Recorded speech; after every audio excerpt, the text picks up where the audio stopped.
बोलो जयकारा बोल मेरे श्री गुरु महाराज की जय। सभी गुरुमुख प्रेमियों से सप्रेम जय सच्चिदानंद। वंदो चरण सरोज गुरु मुद मंगल आगार। जय सेवत नर होत हैं भव सागर से पार। गुरु जी के सुमिरन मात्र से नासत विघ्न अनंत। तासे सर्वारंभ में ध्यावत हैं सब संत। बुरे लोगों को अनेक अनेक मौके मिलते हैं सुधरने के लिए, अच्छे लोगों में शामिल होने के लिए, अपने आप को सत्य की राह पर चलाने के लिए। ये कुदरत की विडंबना कहें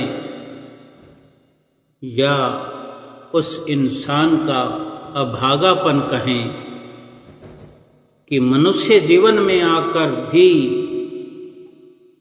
पशुओं के समान नासमझी और नादानी से जीवन व्यतीत करता है। और ऐसे अच्छे व्यक्ति संतों के समान जिन्हें अनेक अनेक धोखे मिलते हैं, कटु वचन सहन करने पड़ते हैं, फिर भी वो अच्छे कार्य करना छोड़ते नहीं। और बुरे व्यक्ति भी अनेक मौके मिलने के बाद भी अपनी बुराई छोड़ते नहीं। व्यक्ति चाहे तो पेड़ों से, दरख्तों से अच्छे सबक सीख सकता है, शिक्षा ग्रहण कर सकता है कि पेड़ कितना गुणवान है, कितनी ऊंचाई को छू लेने के बाद भी अपनी जड़ों से जुड़ा रहता है। इन्हीं जड़ों से, इसी पेड़ से शिक्षा मिलती है कि कितनी भी ऊंचाई हासिल कर ले इंसान, लेकिन फिर भी अपनी जो असल शक्ति है उसे गुप्त रखना, उसे छुपा कर ही रखना चाहिए। और ध्यान रहे कि इस दुनिया के विशाल ड्रामे में, अभिनय में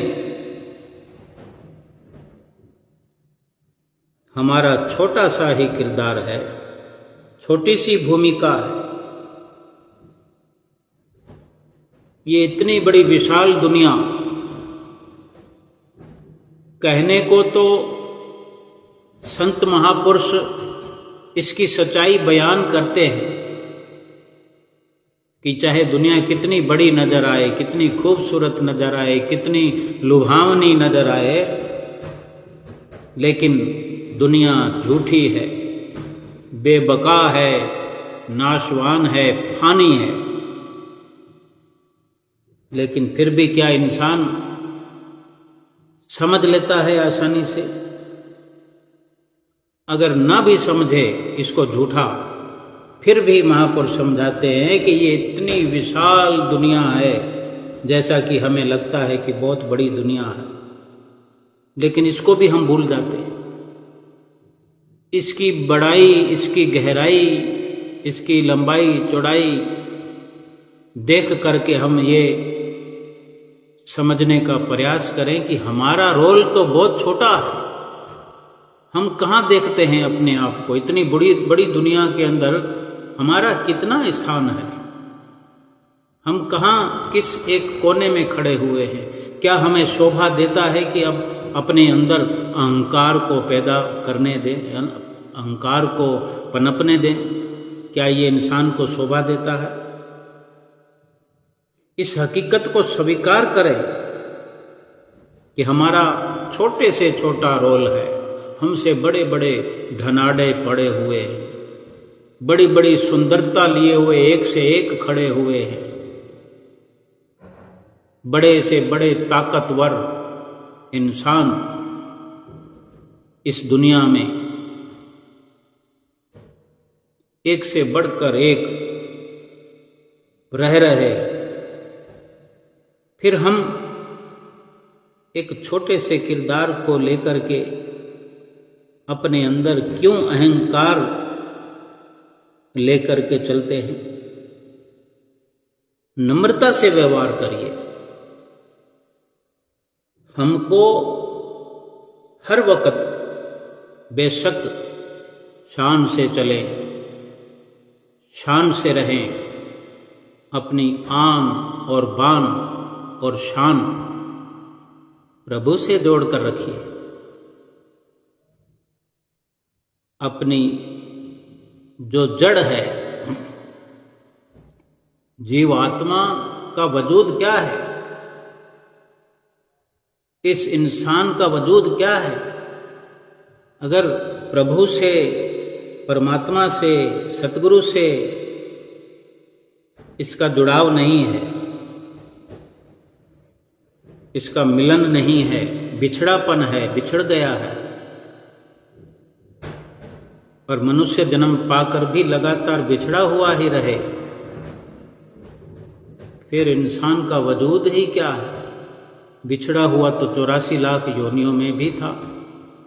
जीवात्मा बिछड़कर परमात्मा से ही तो 84 लाख योनियों में भटकती रही है, और अब भी परमात्मा से, सतगुरु के नाम से जुड़ाव नहीं हुआ है, तो अहंकार किस बात का है? आज भी पशुओं की श्रेणी से कम स्थान नहीं है इंसान का।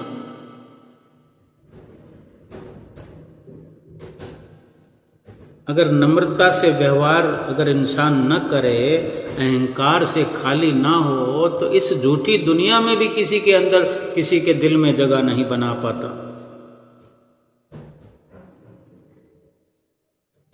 और ये इतना अनमोल जो जन्म मिला है, जो रोल मिला है, छोटे से छोटा, इसको अगर ठीक से निभा पाए इस दुनिया में,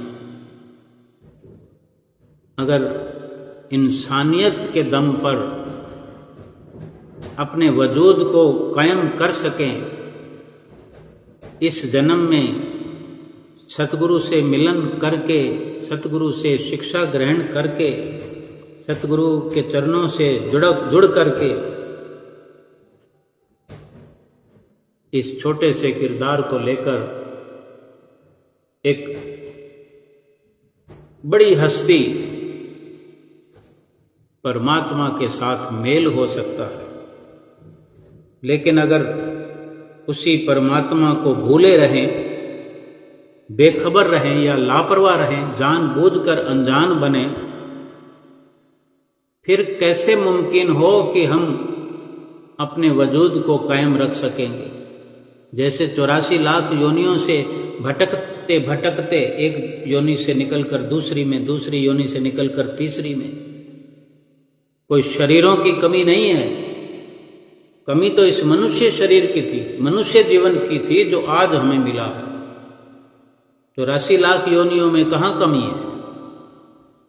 एक चला गया तो दूसरा मिलेगा, दूसरा चला गया तो तीसरा मिल गया। तभी तो ये नाम रखा गया है कि 84 लाख योनियां हैं मनुष्य जन्म से गिर जाने के बाद। अगर मनुष्य जन्म में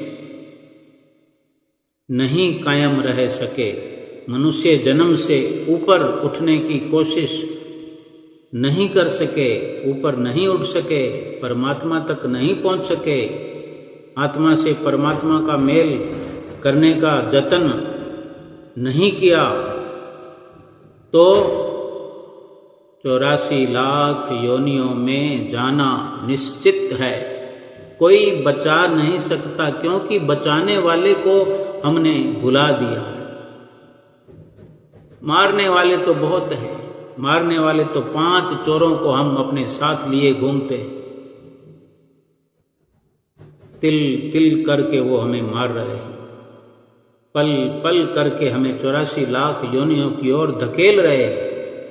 ये काम, क्रोध, लोभ, मोह, अहंकार हर पल इनका जो सरदार है मन, ये हर पल हमसे ऐसे कर्म ही तो करवा रहे हैं कि हम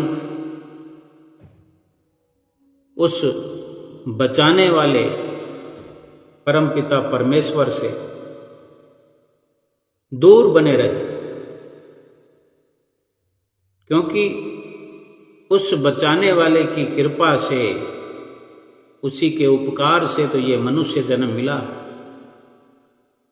और फिर उसी को भुला कर बैठे हुए हैं, उसी को हर वक्त नजरअंदाज कर रहे हैं। संतों महापुरुषों के सानिध्य में आकर भी लापरवाही पे लापरवाही किए जा रहे हैं। फिर कौन बचाएगा? बचाने वाले की तरफ हमने पीठ कर दी, बचाने वाले से मुंह फेर रखा है और चोरों डाकुओं का साथ बना रखा है, उनकी संगत में बने हुए। आशा, तृष्णा, कामना, काम, क्रोध, लोभ, मोह, अहंकार, ये चोर डाकू लुटेरे हैं। ऐसे भयंकर विनाशकारी ये लुटेरे हैं कि इस हाथ में आए हुए अनमोल जन्म को कहीं पीछे छोड़ देना पड़ेगा। जो एक एक पल जा रहा है ना, एक एक श्वास जो खर्च होता जा रहा है, एक एक श्वास जो खत्म होता जा रहा है, निकलता जा रहा है खजाने से, कोई बहुत हल्की या सस्ती या कोई छोटी बात नहीं है। कोई लाखों करोड़ों अरबों का नुकसान हो रहा है, ये भी नहीं है जो हमारी गिनती में आ जाए, वो नुकसान नहीं। गिनती से बाहर जो हम कल्पना नहीं कर सकते, जो हम गिन नहीं सकते, हिसाब नहीं लगा सकते, वो नुकसान एक एक श्वास के बेकार जाने में नित्य निरंतर हो रहा है, होता चला जा रहा है। अब हम विचार करें कि परमेश्वर को भुलाने से, परमात्मा को भुलाने से इतना बड़ा नुकसान हो रहा है, तो अगर समझ में आ जाए तो फिर यकीन नहीं होगा कि हम क्या इतना नुकसान कर रहे हैं। लेकिन संत महापुरुष तो लगातार चिता रहे हैं, पुकार पुकार कर कह रहे हैं कि ये छोटा मोटा नुकसान नहीं है। कबीर साहब जी ने तो अपने वचन में, अपने वचनों में आगाह किया है कि कहता हूँ कह जात हूँ, कहा बजाऊं ढोल, श्वासा खाली जात है, तीन लोक का मोल। लेकिन कब समझ में आएगी? गुरबाणी का भी कथन है कि जिसको बिसरे प्राणपति दाता, सोई गन हो अभागा। जो उस परमात्मा, उस मालिक को भूला बैठा है, जो नाम नहीं जपता, जो सत्संग नहीं करता, उसे तो बदनसीब समझो। क्योंकि जो परमात्मा की नजर में होकर भी अपनी नजरें परमात्मा से हटाए हुए हैं। अगर परमात्मा की नजर हम पर है, उसकी दया दृष्टि है, तो हमें भी उसकी ओर अपनी नजरों को करते हुए, उससे प्रीत का संबंध जोड़ते हुए हर वक्त उसका ध्यान करना चाहिए, हर वक्त उसका ख्याल करना चाहिए। और वही खुश नसीब है। मनुष्य जीवन की जो कदर व कीमत समझ रहा है, मनुष्य जीवन को जो सकारत कर रहा है, खुश नसीब तो वही है। बाकी तो फिर मनुष्य जीवन को ऐसे व्यतीत कर रहे हैं जैसे 84 लाख योनियों को व्यतीत कर रहे हो। क्या इसके बाद में कोई मनुष्य जीवन की झड़ी लगी हुई नहीं है, लाइन लगी हुई नहीं है कि एक चला गया तो फिर मिल जाएगा? जब एक में लाभ नहीं उठाए तो दूसरा जन्म मनुष्य का क्यों मिलेगा? एक ड्रामे के अंदर, एक नाटक के अंदर भी अगर कोई अच्छा रोल नहीं करता है तो उसको हटा दिया जाता है। जो काबिल नहीं होता है उसको पुरस्कार तो दूर, ताड़ना मिलती है, उल्हाना मिलता है, ताने मिलते हैं,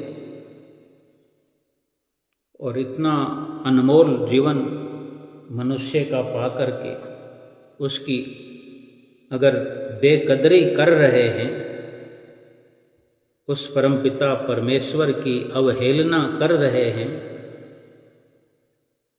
तो फिर कौन इज्जत करेगा हमारी?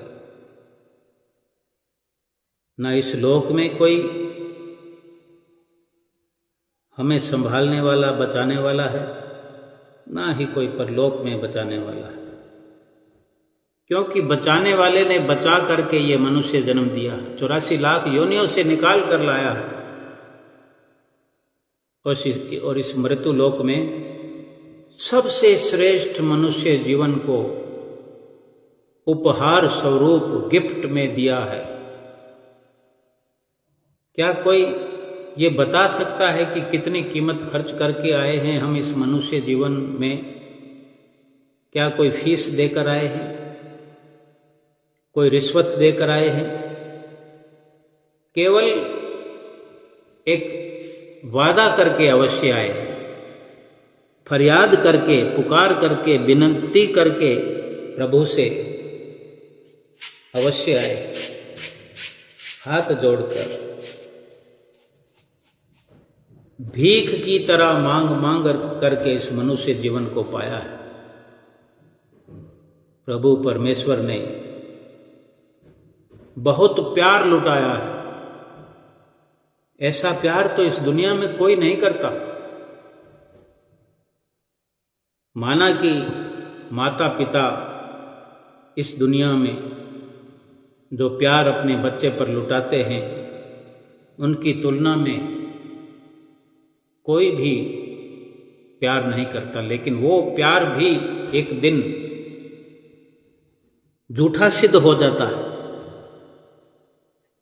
क्यों? कि छोड़कर चले जाते हैं, साथ छोड़ देते हैं, अपनी निगाहें, अपना नजर करम हम पर से हटा लेते हैं, अपनी मेहरबानियां, कदरदानियां सब कुछ छोड़कर चले जाते हैं। साथ तो छूट गया ना। हम जुड़े रहना चाहते हों, लेकिन फिर भी वो हमें भवसागर से पार नहीं करा सकते। आरती में हम रोज गाते हैं यूं तो, और ये सच है कि माता पिता जैसा कोई नहीं। लेकिन आध्यात्मिक जीवन में जब हम प्रवेश करते हैं तो वहाँ यही एक सबक मिलता है कि दुनिया में माता पिता भी कहीं ना कहीं असहाय नजर आते हैं, कि वो खुद भी भवसागर से पार उतरने में असमर्थ हैं और हमारे लिए भी कुछ नहीं कर सकते। इसीलिए वक़्त के संत सत्पुरुषों का ओट आसरा लेना ही पड़ता है। आरती में जो हम गाते हैं, हरि कृपा कर जन्म दियो जगमात पिता द्वारे, उनसे अधिक गुरु जी हैं भवनिध से तारे। ओम जय श्री जगतारण। उन माता पिता से अधिक तो सतगुरु जी हैं जो भव निधि से तारने वाले हैं, सभी को पार उतारने वाले हैं। ये जीवन की गाड़ी भक्ति करते हुए चलती चली जाए, कहीं रुके नहीं, भक्ति प्राप्त होती रहे, श्वास सुमरन में लगते रहें, सेवा में लगते रहें, सत्संग में लगते रहें। जब जब संसार के काम धंधे करते हैं तो चित्त वृत्तियां दिल में प्रभु का प्यार बसा रहे, हाथों पैरों से काम करते रहें, पैसा कमाते रहें, संसार का कार्य व्यवहार करते रहें। कर से कर्म करो विधि नाना, मन में राखो कृपा निधाना। हाथों से काम करो, हाथों पांवों से दुनिया का कार्य व्यवहार करो, मन में प्रभु प्यार बसा रहे, मन प्रभु के प्रेम में लगा रहे। तो ये जीवन की गाड़ी, ये भक्ति परमार्थ का जो मिशन है, जीव का जो लक्ष्य है, मंजिल हासिल करना, ये पूरा होता रहेगा। मंजिल के समीप पहुंचते जाएंगे, किसी प्रकार की रुकावट नहीं आएगी। और साथ में ये जीवन, इस जीवन रूपी जो गाड़ी है, इस संसार में जो सफर कर रहे हैं, ये भी बड़ी आसानी से हो जाएगा। बार बार रुकावटें आती है, हम देखते हैं। बार बार रुकावटें आने पर फिर हम आंखें खोलकर देखते हैं, फिर भगवान की याद आती है, सतगुरु की याद आती है, हे गुरु महाराज मुझे बचा लो, हे सतगुरु मुझे बचा लो, हे भगवान रक्षा करो। भक्ति के लक्ष्य को तो भुलाएं ही नहीं कभी। भक्ति के नियम जो बताए गए हैं, उनको दृढ़ निष्ठा से पूरा करते रहे। जैसे कोई यात्री की गाड़ी पर, जैसे कोई यात्री गाड़ी पर सवार होता है, हम भी सफ़र करते रहते हैं, और गाड़ी बिना रुकावट के सुखपूर्वक सीधा अपनी मंजिल पर पहुंचा देती है। जैसे दिल्ली से चलकर बेंगलोर गए, मद्रास गए, चेन्नई गए, कश्मीर से कन्याकुमारी तक जाओ, भले कहीं भी सफ़र करो, बिना रुकावट के खुशी खुशी गाड़ी अपनी मंजिल पर, मकसूद पर हमें पहुंचा देती है। तो हम यात्री बने हुए जब सवार होते हैं गाड़ी में और मंजिल पर पहुंचने वाले होते हैं, तो कितनी खुशी होती है, कितना आनंद आता है कि हमारी मंजिल अब नज़दीक आने वाली है, हमारा स्टेशन आने वाला है, हमारा शहर आने वाला है, और कैसे हम अपने लक्ष्य तक पहुंच जाते हैं। ऐसा हमें लगता है कि अब पहुंचने वाले और पहुंच जाते हैं।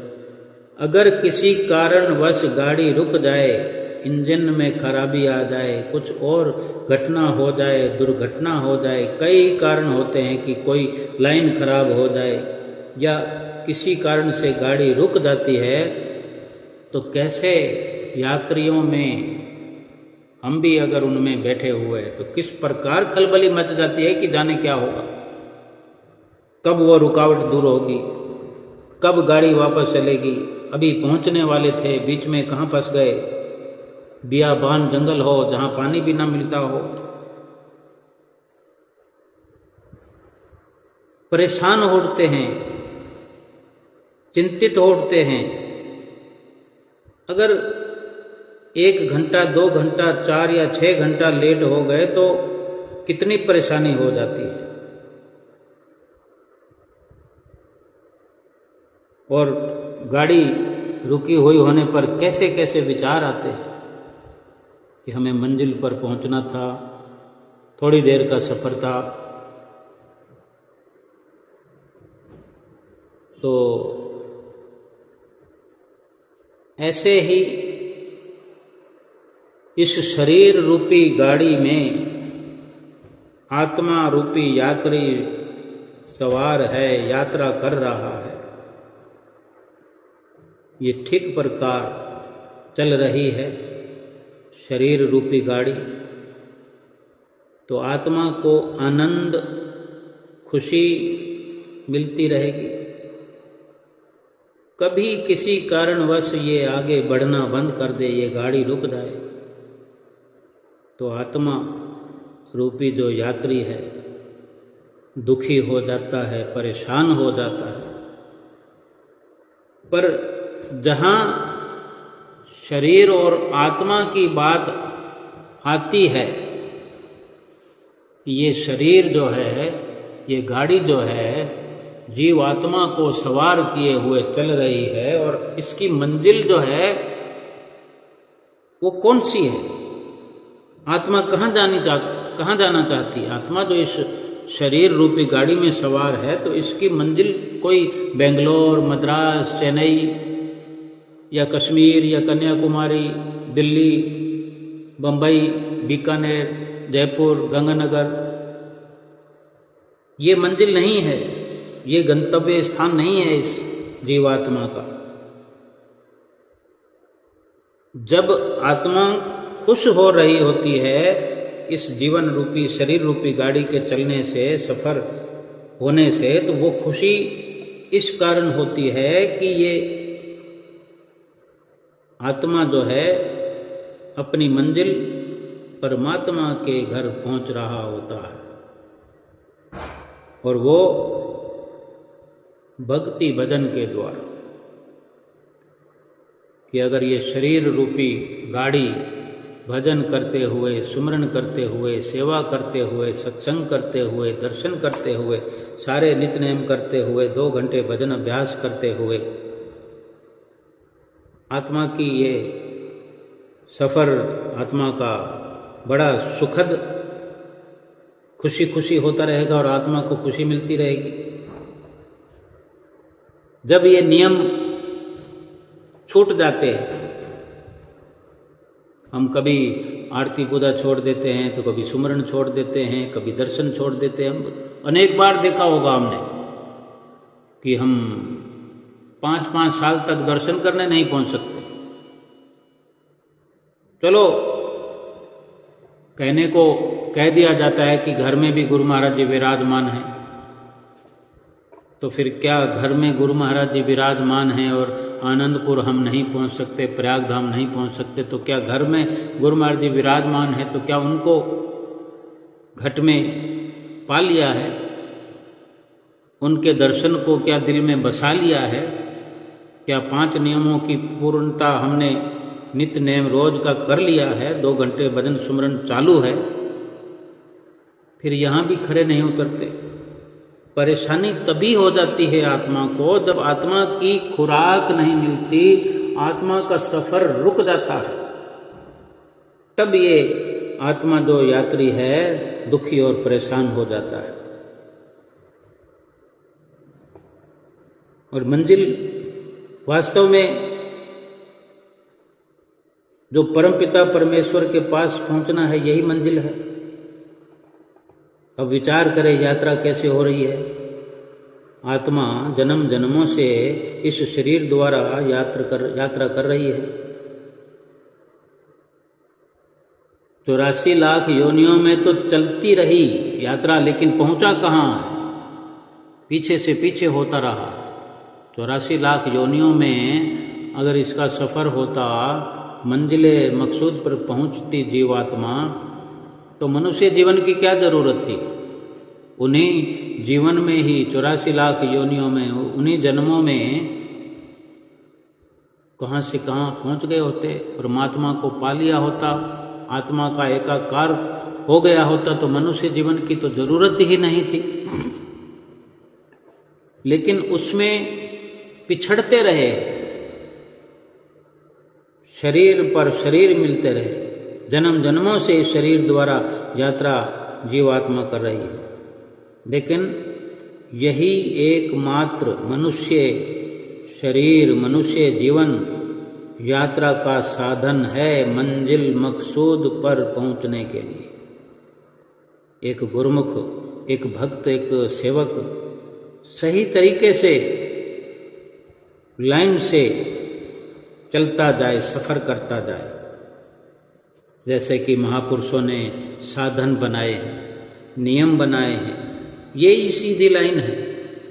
इसी लाइन पर अपने जीवन रूपी गाड़ी, अपने शरीर रूपी गाड़ी को चलाता जाए।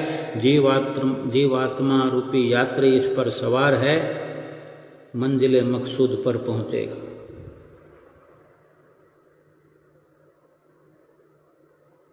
और इसी प्रकार से ही सफर करके महापुरुषों ने जो लाइन बनाई है, इसी पर गाड़ी चला करके जीवन रूपी ये जीव मंजिल मकसूद पर पहुंच सकता है। उनके बनाए हुए नियमों व सिद्धांतों पर आगे बढ़ता जाएगा तो गाड़ी बिना किसी रुकावट के आगे बढ़ती जाएगी, गंतव्य स्थान पर पहुंच जाएगी। आत्मा प्रसन्न व प्रफुल्लित होगी, लक्ष्य भी पूरा हो जाएगा। और इसके अलावा भी मंजिल मकसूद का प्रकार महापुरुष बताते हैं कि परमात्मा, आत्मा को परमात्मा से मिलाना तो मंजिल है ही। उसको खोल खोल करके समझाते हैं, विस्तार कर करके बताए हैं कि महापुरुषों ने क्या फरमाया है अपनी वाणियों में। गुरबाणी के वचन हैं, फरमाते हैं कि भई प्रापत मानुख देहोरिया, गोविंद मिलन की एह तेरी बरिया। बरिया यानी बारी, गोविंद यानी प्रभु भगवान परमेश्वर, उससे मिलने की ये बारी है। क्या? ये मनुष्य देह, मानुखा देह। भई मतलब भई प्रापत, भई ये जो मनुष्य देही मिली है, प्राप्त हुई है, ये गोविंद से मिलने की ही बारी है, अवसर है। मनुष्य जन्म की मंजिल मकसूद मालिक से मिलना है, और इसी हेतु, इसी कारण ही ये शरीर रूपी गाड़ी मिली है कि इस पर सवार होकर अपनी बागडोर महापुरुषों को, समय के संत सतगुरु को सौंप दे, उनकी आज्ञा अनुसार चले तो ये गाड़ी सुखमय आनंद पूर्वक मंजिल मकसूद तक पहुंच जाएगी। जिस जो आत्मा है, इसको जन्मों जन्मांतरों से लगन लगी हुई है, जन्मों जन्मांतरों से बेताब है। जैसे एक पुत्र पिता से बिछड़ जाए, आज अगर मेले में एक पुत्र पिता से बिछड़ जाए, उसकी क्या दशा होगी? केवल पुत्र की नहीं, पिता की भी। दोनों का एक दूसरे के बिना अधूरापन ही रहेगा। जबकि ये झूठा संबंध है और आत्मा और परमात्मा का शाश्वत संबंध है, सच्चा है। और अजर अमर आत्मा और परमात्मा का वजूद है। तो और उनसे, परमात्मा से अगर आत्मा बिछड़ी हुई है तो सोचो दोनों की क्या दशा है। हम जो सतगुरु के नजदीक पहुंचे हैं तो ये परमात्मा की कार्रवाई है कि किस प्रकार उन्होंने ये सुनिश्चित किया है कि किस प्रकार उन्होंने हमें अपने साथ जोड़ा है।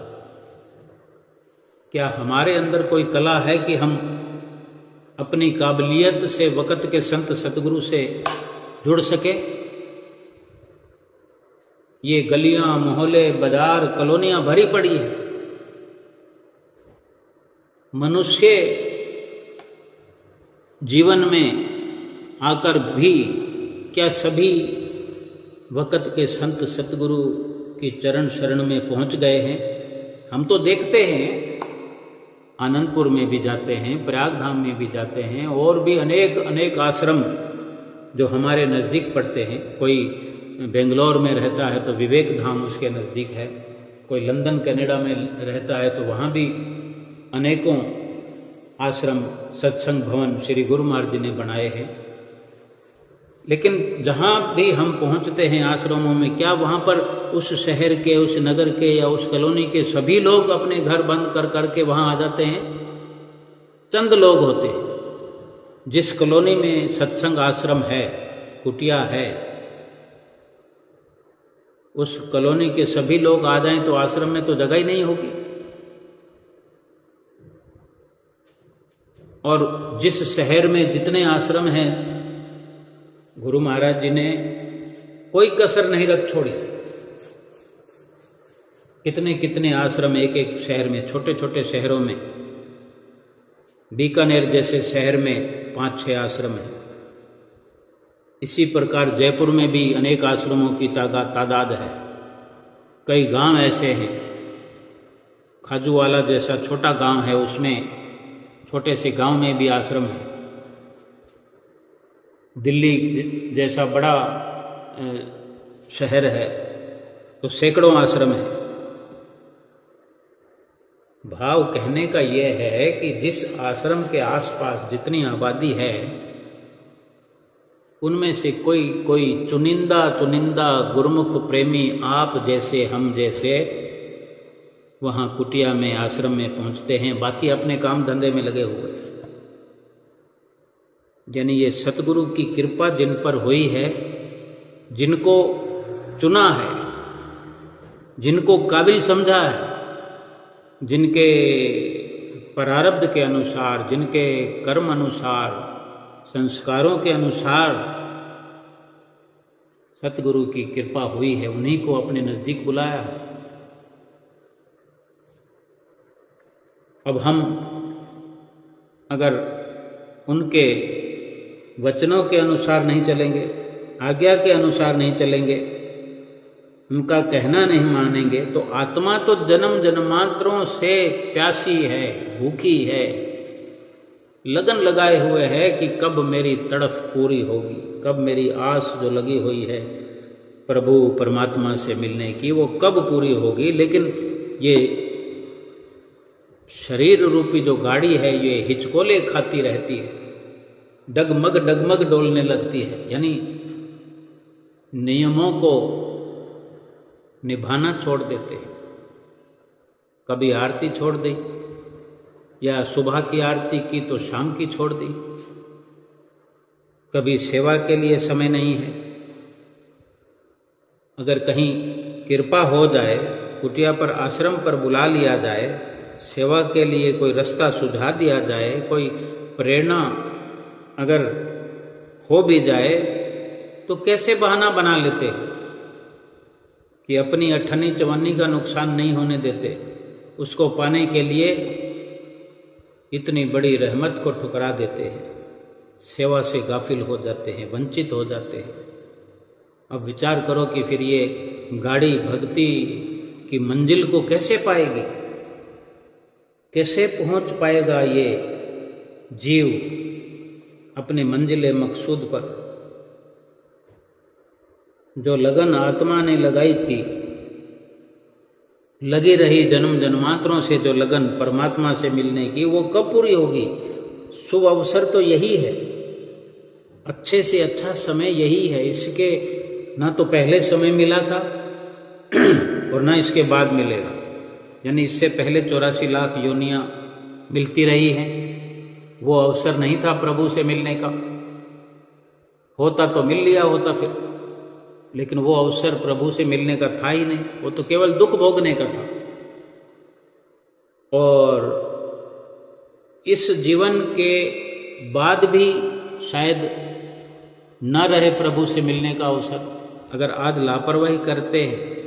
हाँ, सतगुरु का अगर कहना मानते हैं, उनकी आज्ञा व मौज पर चलते हैं, तो फिर तो समय सकारत हो रहा है, होता रहेगा, कम या ज़्यादा। लेकिन जितना कहना मानने की जरूरत है, उतना कहना तो मानना ही पड़ेगा। अगर श्री गुरु महाराज जी ने वचन फरमाए हैं लगातार, हमेशा, बार बार, कि 5 नियमों की पालना अवश्य करनी है, 2 घंटे भजन अभ्यास रोज करना है, तो ये तो करना ही पड़ेगा। अगर हमें पूरी समझ नहीं है तो कोई बात नहीं, अनसमझ बन करके करें। आरती आती नहीं है हमें बोलनी, तो किताब लेकर खड़े हों। शब्दों को ठीक ढंग से पढ़ नहीं पाते, जितना पढ़ पाते हैं ठीक है, लेकिन गुरु महाराज जी के आगे बैठक होनी चाहिए। गुरु महाराज जी के आगे खड़े होने का पूरा प्रयास होना चाहिए। आरती पूजा का ये नियम पूरा करना चाहिए, सुबह करना चाहिए, शाम को भी करना चाहिए। सेवा का अवसर जब जैसे मिले, दरबार में ना पहुंच सकें तो घर बैठे जितना हो सके अधिक से अधिक आज्ञा का पालन करें। और यकीनन सारे कार्य तो गुरु महाराज जी ने स्वयं करने, हमने तो कहना मानने की जिम्मेदारी निभानी है कि हमने श्री गुरु महाराज जी के वचन मानने ही मानने हैं, 5 नियमों की पालना करनी ही करनी है। और हर कोई ये यकीन अपने अंदर बिठा ले कि सतगुरु कभी भी संसार के झूठे धन का नुकसान होने नहीं देंगे।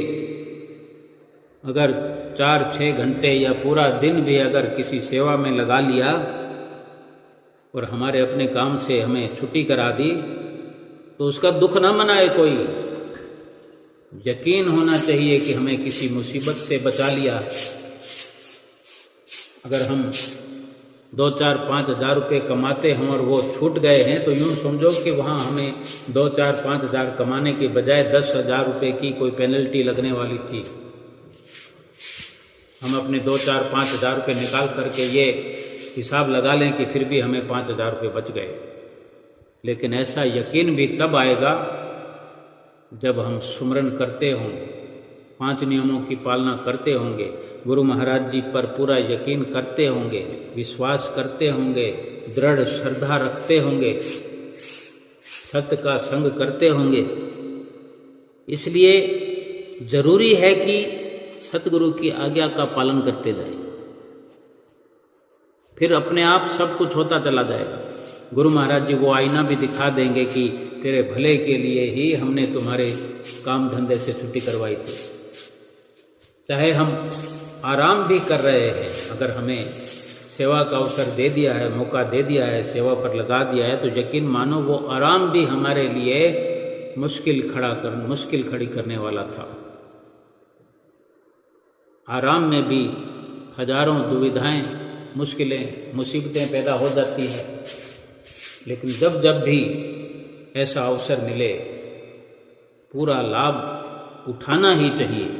सेवा का अवसर मिले, सत्संग का अवसर मिले, अपने समय को सकारात्मक करते जाना चाहिए।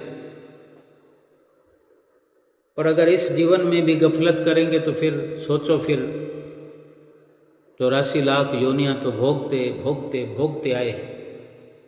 और इस जीवन में भी कभी महसूस करेंगे एकांत में बैठ करके। और ये सारी चीज़ें तो जब एकांत में बैठ करके सुमरन में लगते हैं, मौन धारण करके अपने आप में झाती मारते हैं, तो एक एक करके तस्वीर साफ होती चली जाती है। वो आईना हमारे भीतर लगा हुआ है जिसमें दिखाई देता है। अगर देखने का प्रयास करेंगे तो दिखाई देगा,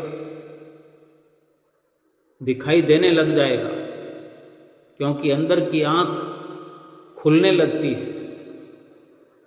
जब सुरती सिमट कर अंदर की ओर लगने लगती है, बाहर से बिछड़ी हुई सुरती को जब हम सिमट कर अंदर ले जाते हैं तो बार बार के प्रयास से दिखाई देने लगता है कि क्या सही है क्या गलत है। तभी तो भक्तों के जीवन को देखो, ये भी हमने देखा होगा कि मौका तो सभी को मिल रहा है।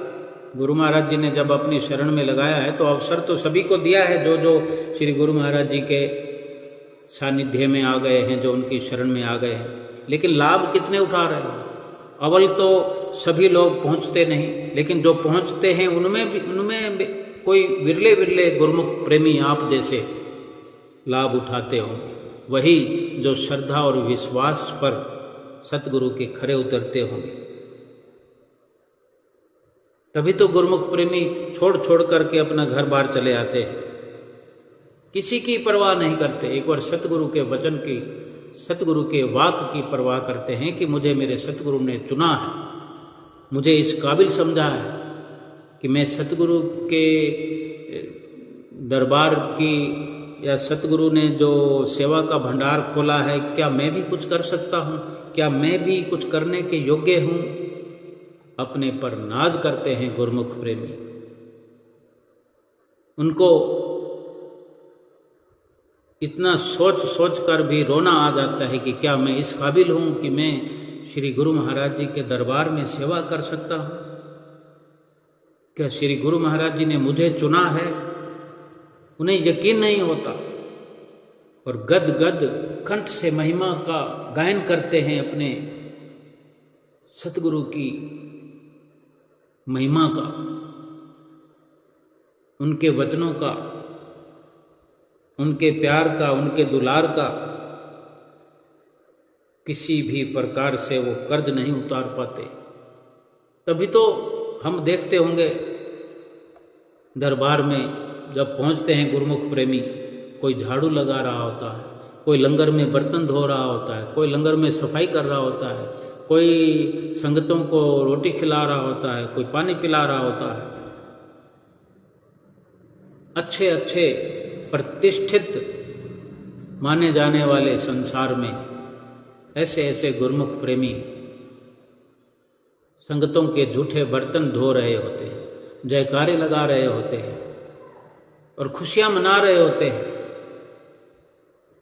और बड़े प्रेम से वो सेवा शुरू करते हैं, सेवा का निपटारा करते हैं। और जब देखो चेहरे पर उनके मुस्कान होती है। हमारे श्री गुरु महाराज जी के प्रेमी गुरुमुख माताएं बहनें जो रोटियां बनाती हैं, जिनकी सेवा लंगर बनाने में होती है, सुबह सवेरे 4 बजे उठ करके वहाँ जाते हैं, तपते हुए गर्म तवियों पर बैठकर, तवियों के पास बैठकर उस गर्मी के अंदर भी रोटियां बना बना करके अपने आप को सौभाग्यशाली समझते हैं। घर में तो सभी बनाते हैं, घर में तो सभी कार्य करते हैं, अपने घर परिवार में तो सभी अपना अपना कार्य, बिजनेस, कंपनी, नौकरी सब देखते हैं। लेकिन वो जो गुरु महाराज जी के प्रेम में, प्यार में, उनके प्रेम पास में बंधे हुए, उनके शरणाई होकर के, उनकी रहनुमाई में, उनकी आज्ञा में थोड़े थोड़े दिनों का अवसर सेवा का मिला हुआ जो वो प्राप्त करते हैं, अपने सतगुरु का शुक्राना करते हैं बार बार कि मुझे सेवा बख्शी है। और उन्हीं दिनों में वो इतना लाभ कमा लेते हैं कि वो फिर जब दोबारा आते हैं, उससे पहले का जो समय बीच में गैप होता है, वो खुशी खुशी से उनका घर परिवार में वो समय व्यतीत होता है। उनके कष्ट कलेश दूर होते हैं। जो श्रद्धा और विश्वास से इस प्रकार भक्ति में चलते चले जाते हैं, उनके शरीर रूपी गाड़ी पर ये जीव आत्मा जो सवार है, ये अपने सफ़र को खुशहाल बनाते हुए अपने मंजिल मकसूद पहुंच जाती है। मंजिल मकसूद पर पहुंच करके ये जीवात्मा परमात्मा से एकाकार हो जाती है, जीवन का लक्ष्य पूरा हो जाता है, सभी दुखों से छुटकारा हो जाता है, फिर कोई कार्य बाकी नहीं रहता। असल काम पूरा हो गया तो फिर झूठे कामों के लिए क्यों संसार में आना पड़ेगा। इस झूठे संसार में आने की जरूरत ही क्या है। जिसने इस बात को समझ लिया, अपनी सच्ची श्रद्धा और विश्वास से सतगुरु का दामन पकड़ लिया, सतगुरु के वचनों पर विश्वास करते हुए उनके वचनों पर अमल करने लगे, उनका जीवन अमली हो गया, उनका लोक संवर गया, उनका परलोक संवर गया, सतगुरु की प्रसन्नता मिल गई। सतगुरु जिस पर प्रसन्न हो गए, श्री परमहंस दयाल महाराज जी उन पर प्रसन्न हो गए, और श्री परमहंस दयाल महाराज जी प्रसन्न हो गए तो गुरुमुख प्रेमियों के जीवन में यहाँ भी खुशियाँ और वहाँ भी खुशियाँ ये लोक भी सुखी और परलोक भी सुहेला। बोलो जयकारा बोल मेरे श्री गुरु महाराज की जय।